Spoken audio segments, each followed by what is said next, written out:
Pagbasa mula sa unang sulat ni Apostol San Pablo sa mga taga-Tesalonika.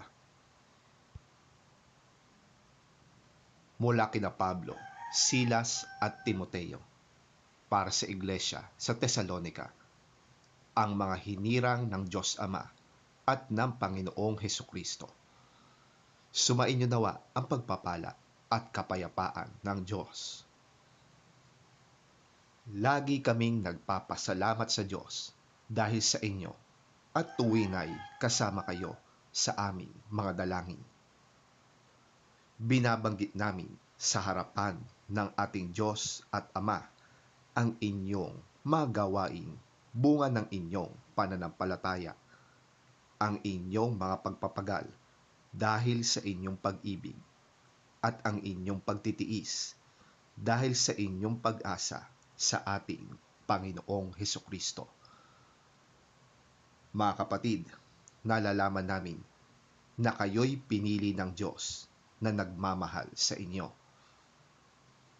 Ang magandang balitang lubos naming pinaniniwalaan ay ipinahayag namin sa inyo, hindi lamang sa pamamagitan ng salita, kundi sa pamamagitan din ng kapangyarihan ng Espiritu Santo.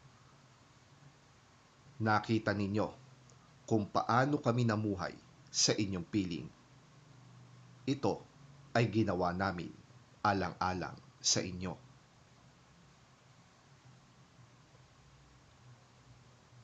Sapagkat hindi lamang ang katuruan tungkol sa Panginoon ang lumaganap sa Macedonia at Akaya sa pamamagitan ninyo. Ang inyong pananampalataya sa Diyos ay nabalita rin sa lahat ng dako, kaya't hindi na kailangang magsalita pa kami tungkol dito. Ang mga taga-roon na rin ang nagbabalita kung paano ninyo kami tinanggap.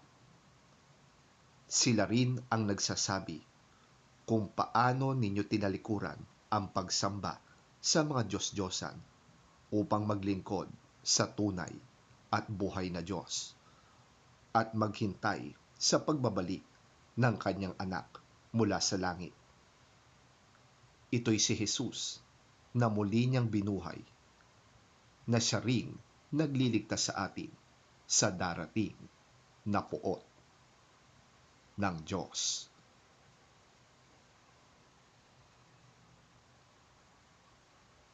Ang salita ng Diyos. Salamat sa Diyos.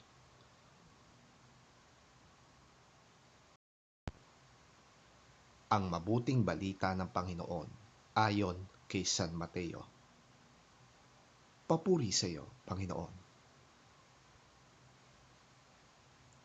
Kahabag-habag kayo, mga tagapagturo ng kautusan at mga pariseyo, mga mapagkunwari.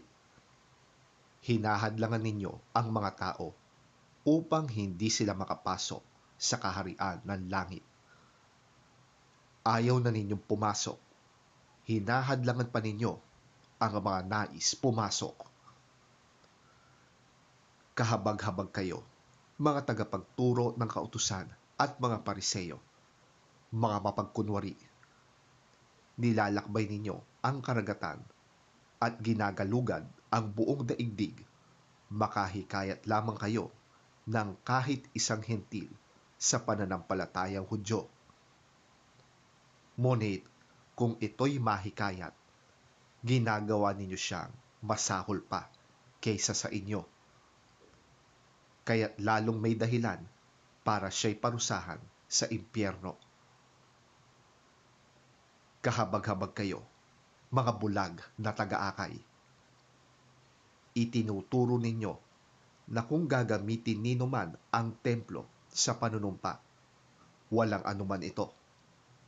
Ngunit kung ang gagamitin niya sa panunumpa ay ang ginto ng templo, dapat niyang tuparin ang kanyang sumpa.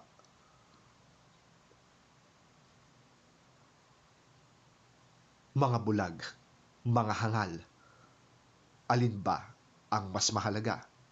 Ang ginto o ang templong nagpapabanal sa ginto?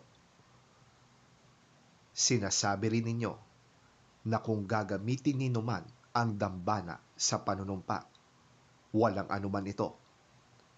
Ngunit kung ang gagamitin niya ay ang handog na nasa dambana, dapat niyang tuparin ang kanyang sumpa.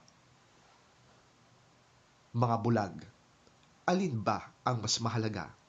Ang handog o ang dambana na nagpapabanal sa handog? Kaya nga, kapag nanumpa ang sinuman na saksi ang dambana, ginagawa niyang saksi ito at ang lahat ng handog dito. Kapag nanumpa ang sinuman na saksi niya ang templo, ginagawa niyang saksi ito at ang Diyos na nasa templo. At kapag nanumpa ang sinuman na saksi niya ang langit, ginagawa niyang saksi ang trono ng Diyos at ang Diyos na nakaupo doon.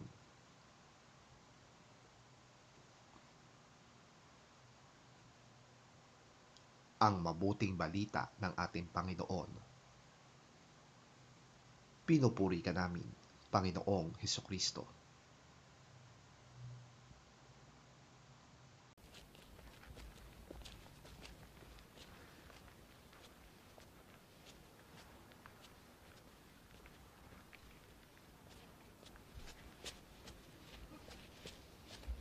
Woe to you, teachers of the law and Pharisees, you hypocrites!